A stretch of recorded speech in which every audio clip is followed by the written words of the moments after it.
Sunday মানেই বাঙালির chicken না হলে মাটন। হাই বন্ধুরা, তোমরা কেমন আছো?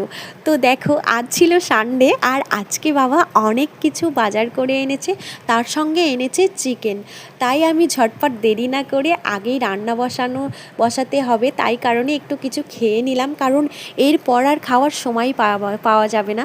ওই যে বললাম, সানডে মানেই আমাদের বাড়িতে অনেক কিছু রান্না হয়।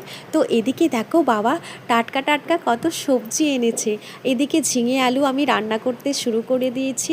আর আজকে হবে আমাদের গাছের পাটের শাক রান্না, কারণ এই শাকগুলো না যখন আমাদের গাছে দেয় তখন যতটা না ভালো লাগছিল, এখন সবুজে সবুজ হয়ে গেছে পুরো জমিটা, আর দেখতে কত সুন্দর লাগছে দেখো এই সবুজ শাকগুলো। তো তারপর দিদা এগুলো তুলে এনে বাছতে শুরু করেছে। আর এদিকে আমার রান্নাও অনেকটা শেষ হয়েই এসেছে। তো মাকে বললাম কটা আমড়া কেটে দিতে, কারণ অনেক দিন টক খাওয়া হয়নি।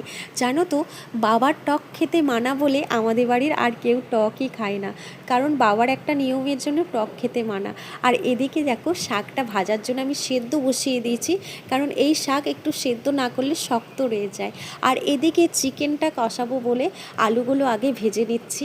আর জানো তো, আজকে হচ্ছে সমস্ত রান্না আমাদের উনানেই হচ্ছে। অন্যান্য দিন মানে চিকেনটাকে কষিয়ে প্রেশার কুকারে দেয়া হয় গ্যাসেতে, কিন্তু আজ হবে না সেটা, কারণ গ্যাস এখন পাওয়া যাচ্ছে না। আর উনানে কাঠগুলো না পুড়িয়ে দিলে সমস্ত বর্ষাতে সমস্ত কাঠ অনেকটা ভিজে যাচ্ছে, তাই কারণে সেই কাঠগুলো আর নষ্ট হয়ে যাচ্ছে।